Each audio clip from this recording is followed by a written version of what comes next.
I am Suresh Saran from Rama Kuchaman city. पिछले video में मैंने आपको बताया था कि किस प्रकार हम काउंटेबल और अनकाउंटेबल नाउन के बीच में अंतर पता कर सकते हैं। आज के वीडियो के अंदर जो टॉपिक है वो है जेंडर। जेंडर मीन्स होता है लिंग। क्या होता है? लिंग। तो देखो इंग्लिश के अंदर अंग्रेजी में जेंडर होते हैं, उसके 4 टाइप्स होते हैं, 4 प्रकार के जेंडर होते हैं, वो अंग्रेजी में होते हैं। पहला है मैस्कुलिन जेंडर जिसको हम कहते हैं पुल्लिंग। दूसरा है फेमिनिन जेंडर जिसको स्त्रीलिंग कहते हैं। तीसरा कॉमन जेंडर जिसको उभयलिंग कहते हैं। और चौथा है न्यूट्रल जेंडर जिसको नपुंसकलिंग कहते हैं। तो इनको हम वन बाय स्टेप इनको पढ़ेंगे आज। तो जेंडर के अंदर देखो पहला जो टाइप्स है वो होता है मैस्कुलिन जेंडर। मैस्कुलिन जेंडर क्या होते हैं? तो मैस्कुलिन जेंडर वो होते हैं that refers to male creature. वे सभी नाउन है जो, ठीक है, पुरुष जाति का बोध कराती है, पुरुष जाति का बोध कराती है, वो सभी मैस्कुलिन जेंडर के अकॉर्डिंग या मैस्कुलिन जेंडर के अंतर्गत आती है। जैसे एग्जांपल लिखा है मैंने बॉय। अब बॉय मीन्स होता है लड़का और ये एक पुरुष है। क्या है? पुरुष, मेल है, तो ये मैस्कुलिन जेंडर के अकॉर्डिंग आएगा। उसके अलावा मैंने लिख दिया लॉइन, यह भी एक पुरुष जाति का बोध कराता है। उसके अलावा मैंने लिख दिया पोस्टमैन, डाकिया, ठीक है, यह भी एक मैस्कुलिन जेंडर के अंतर्गत ही आता है। उसके अलावा मैंने लिख दिया टाइगर, उसके अलावा ब्रदर, फादर। तो ये सब है, ये जितने भी वर्ड है ये सब मेल क्रीचर्स को यानी पुरुष जाति का बोध कराते हैं। तो मैस्कुलिन जेंडर में होता है पुल्लिंग है, और वो सभी नाउन है जो पुरुष जाति का बोध कराते हैं वो सब मैस्कुलिन जेंडर के अंतर्गत आते हैं। दूसरा है फेमिनिन जेंडर जिसको हम कहते हैं स्त्रीलिंग। इसकी डेफिनेशन क्या होगी? That refers to women creatures. वे सभी नाउन है जो महिला, ठीक है, क्या महिला जाति का बोध कराते हैं, जो औरत जाति का बोध कराते हैं वो सब फेमिनिन जेंडर के अकॉर्डिंग आते हैं। जैसे मैस्कुलिन जेंडर होता है उसका अपोजिट होता है फेमिनिन जेंडर। जैसे बॉय है ये एक पुरुष है, एक पुरुष जाति का बोध करा रहा है, इसलिए मैस्कुलिन जेंडर के अकॉर्डिंग है। इसी का अगर हम फेमिनिन जेंडर कहें तो क्या हो जाएगा? गर्ल हो जाएगा। क्या हो जाएगा? गर्ल। तो ये एक स्त्री है, स्त्री जाति का बोध करा रही है, इसलिए फेमिनिन जेंडर के अकॉर्डिंग आएगी। लॉइन का लॉइनेस, पोस्टमैन का पोस्ट वुमेन, टाइगर का हो जाएगा टाइग्रेस, ब्रदर का हो जाएगा सिस्टर,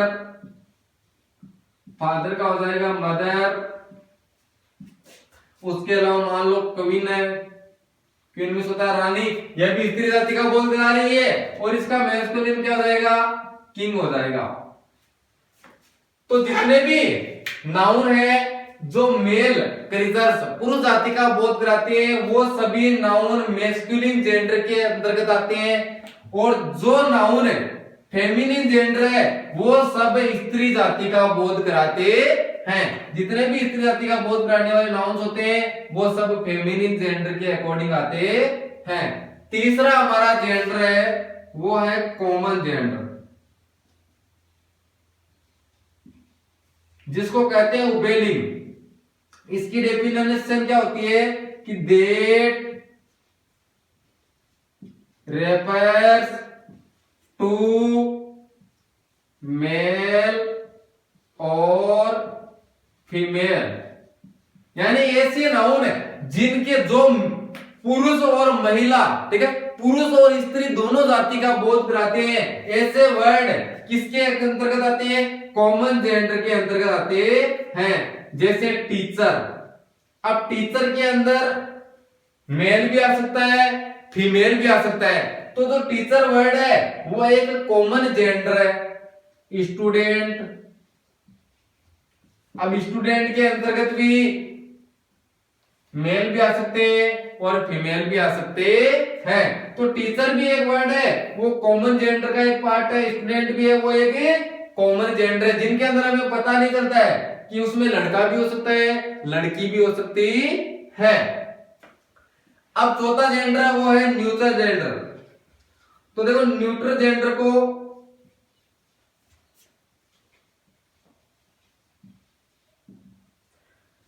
न्यूट्रल जेंडर होता है दैट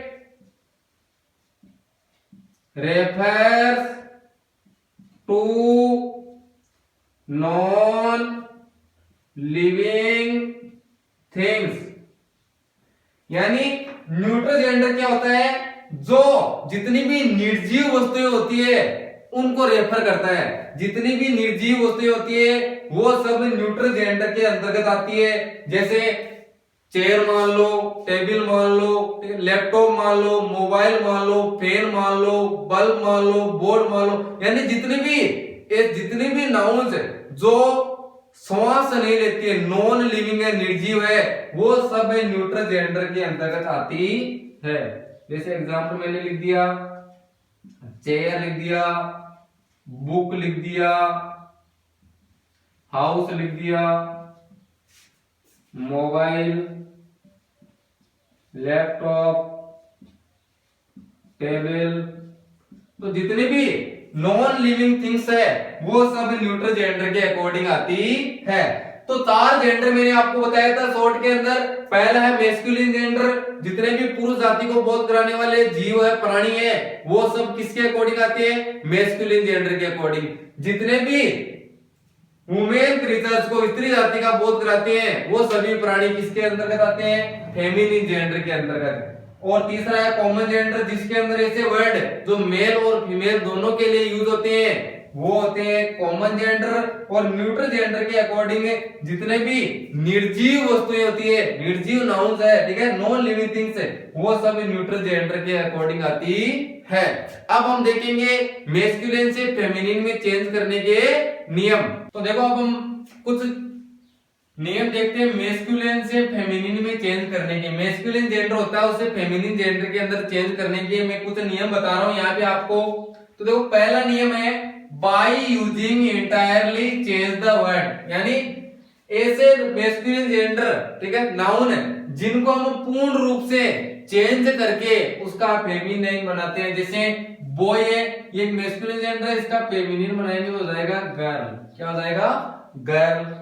डॉग, डॉग मींस होता है कुत्ता, इसका हो जाता है बिच। क्या हो जाता है? बिच मींस हो जाता है कुतिया।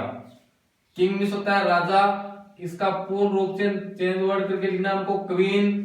और फादर मींस होता है पिता, और इसका हो जाएगा मदर। इस प्रकार पहला नियम क्या है कि जो मैस्कुलिन जेंडर है उसको पूर्ण रूप से चेंज करके हम फेमिनाइन में चेंज करते हैं। तो इस प्रकार के मैंने आपको 4 एग्जांपल बताए हैं। दूसरा नियम है by adding ESS to the masculine gender, यानी जो मैस्कुलिन जेंडर है उसके पीछे हम ESS जोड़कर उसका फेमिनिन बनाते हैं। जैसे गॉड मींस होता है देवता, इसके लास्ट में हम लगा देंगे ESS, तो हो जाएगा गॉडेस। क्या हो जाएगा? गॉडेस। तो ये क्या हो जाएगी? देवी। पोइट कवि होता है, इसका हो जाएगा पोइटेस, कवियत्री। लॉयन मींस होता है शेर, और इसका हो जाएगा लॉयनेस मींस होता है शेरनी। अब देखो 2 वर्ड में और बता रहा हूं आपको, यदि जिस वर्ड, जैसे टाइगर का, यदि जिस वर्ड के अंदर जो हम मैस्कुलिन से फेमिनिन बना रहे हैं और जिस वर्ड के अंत में आर आता है, क्या आता है? आर, और उससे जस्ट पहले यदि कोई एक वोवल है तो उसका हम फेमिनाइन बनाते समय उस वोवल को हटा देते हैं। ध्यान देना, जिस नाउन का हम मेस्कुलिन से फेमिनिन बना रहे हैं उसका अंतिम अक्षर एक आर है और उससे जस्ट पहले कोई एक वोवल है, वोवल होता है ए ई आई ओ यू, इनमें से कोई एक है तो उसको हम हटा देते हैं और ई डबल एस लगाते हैं। जैसे टाइगर है तो इसका बन जाएगा T I G R E double S, इसका ई हट गया। ऐसे एक्टर का A C T R E double S, actress. समझ में आया? यानी अंतिम अक्षर यदि आर है और उससे जस्ट पहले कोई एक वोवल है तो उसके ई डबल एस लगाते समय उसको हटा देते हैं। तीसरा हमारा नियम है by changing the word before और आफ्टर टू मैस्कुलिन जेंडर, यानी कुछ मैस्कुलिन जेंडर ऐसी होती है जिनका फेमिनिन बनाते समय या तो उसका अगला जो वर्ड उसको चेंज करते हैं या उसके पिछले वर्ड को चेंज करते हैं। जैसे ही गोट मींस होता है बकरा, तो इसका हमें फेमिनिन बनाएंगे तो ही की जगह कर देंगे सी गोट मींस होता है बकरी। ऐसे ग्रैंडफादर, तो देखो ग्रैंडफादर मींस होता है दादाजी या नाना जी, तो इसका हम दादी जी या नानी जी बनाने के लिए फादर की जगह मदर कर देंगे। तो ग्रांड का तो है जैसा कैसा ग्रांड ही रहेगा और फादर की जगह चेंज कर दिया मैंने मदर में, तो ग्रांड मदर हो गया। मिल्क मैन का मिल्क मेड या मिल्क वुमेन भी कह सकते हैं आप। फादर इन लॉ है उसका मतलब होता है ससुर, ठीक है, इसका हो जाएगा mother in law, mother in law. Grand son means होता है पोता या दोहिता भी कह सकते हैं, इसका हो जाएगा ग्रैंड डॉटर।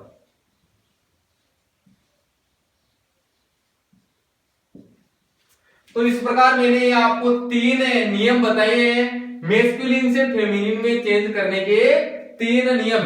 इस प्रकार आज हमारा ये जेंडर का टॉपिक यही कंप्लीट होता है। मिलते हैं अगले वीडियो में। Thank you, thanks for watching.